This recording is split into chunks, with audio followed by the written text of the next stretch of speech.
और आसपास के राज्यों में इन दिनों गर्मी काफी ज्यादा बढ़ रही है, जिससे लोग काफी परेशान हैं। लेकिन ये बात सिर्फ गर्मी से ही नहीं जुड़ी है, बल्कि बाकी मौसमों में भी अब काफी बदलाव देखने को मिलते हैं, जिनके पीछे कई भौगोलिक कारण भी हैं। और इन्हीं भौगोलिक कारणों की वजह से ही यूपी के 52 जिलों में आंधी और बारिश को लेकर अलर्ट जारी किया गया है। ये अलर्ट मौसम विभाग ने 12 मई तक के लिए जारी किया है। वहीं एक्सपर्ट्स की माने तो इस बार मानसून में भी तेज बारिश होने की संभावना है, जिसके पीछे का कारण इंडियन ओशन डायपोल है, जिसके भारत में 64 साल बाद बनने की संभावना है। लेकिन ये इंडियन ओशन डायपोल होता क्या है और इससे मौसम पर क्या असर पड़ेगा, जानते हैं हमारे एक्सपर्ट राजेश भदौरिया सर से।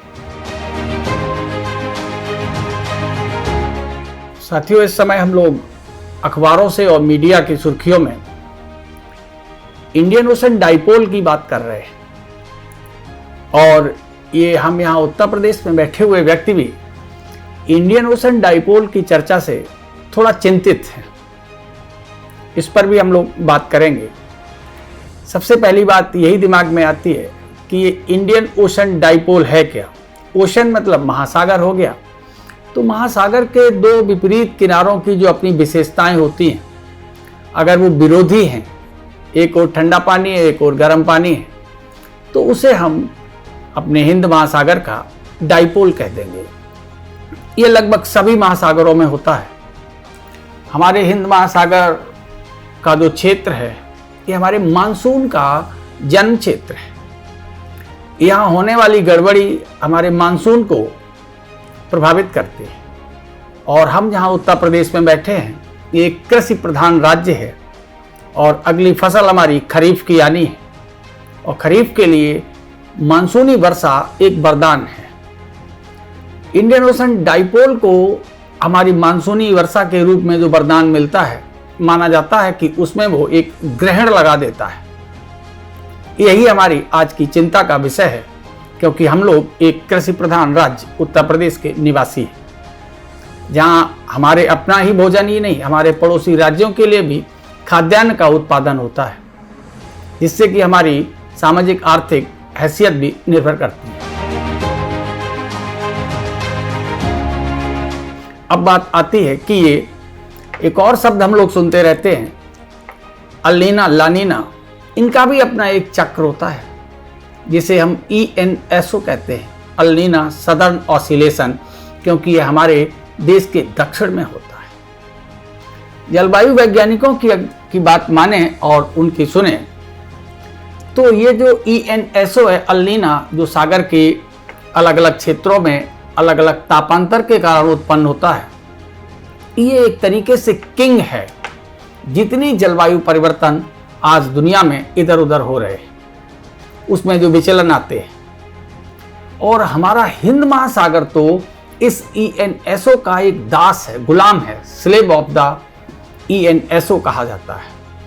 ENSO और इंडियन ओशन डायपोल कभी कभार एक साथ भी प्रकट होते हैं, और इंडियन ओशन डायपोल अपना अलग भी हो सकता है, जैसा कि इस बार की घटना है कि इंडियन ओशन डायपोल डेवलप हो रहा है, जो हमारे समर मानसून को बाधित कर सकता है।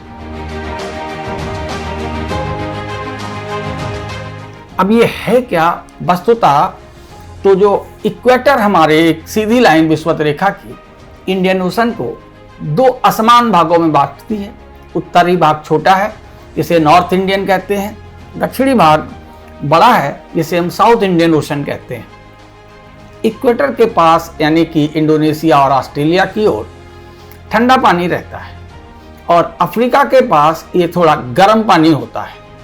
गर्म पानी ज़्यादा गर्म होने लगे और ऑस्ट्रेलिया के पास का ठंडा पानी ज़्यादा ठंडा होने लगे, यही जो एनोमलस है, चेंज, जो विसंगति है, इसी विसंगति को हम इंडियन ओशन डायपोल कहते हैं।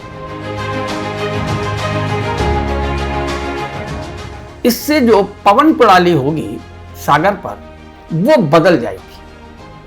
पवन प्रणाली अब इंडोनेशिया से अफ्रीका की ओर चल पड़ेगी, सोमालिया की ओर, जबकि गर्मियों में जून के बाद पवन प्रणाली होनी चाहिए थी सोमालिया से अफ्रीका के इंडोनेशिया की ओर, और यही पवन प्रणाली हमारे गर्मी के मानसून को जन्म देती है। अर्थात ये जो इंडियन ओशन डाइपोल का जो प्रभाव होगा वो हमारे समर मानसून को नुकसान पहुंचाएगा, लेट होगा। अगर लेट होगा तो हमारी जो खरीफ की फसल है, इसमें मुख्य फसल चावल है, उसकी जो बुआई है, जिसे हम कहते हैं पौध डालने का समय है, वो लेट होगा, तो आगे फसल भी लेट होगी, जिसका प्रतिकूल प्रभाव रबी पर भी पड़ेगा। इसलिए इसे कोई एक सामान्य जलवायु न्यूज न मान करके वस्तुतः इसे हम एक जलवायु सतर्कता लें, एक क्लाइमेट अलर्ट के रूप में लें, जिसका भी मूल कारण वस्तुतः पृथ्वी के तापमान और दशाओं में होने वाले परिवर्तन है। तो ये थे हमारे साथ राजेश भदौरिया सर, जिन्होंने हमें आज इंडियन ओशन डाइपोल और इससे जुड़ी अन्य चीज़ों के बारे में बताया। तो आज के लिए बस इतना ही। हम फिर मिलेंगे एक नए कार्यक्रम के साथ। तब तक के लिए हमें दीजिए इजाज़त। नमस्कार।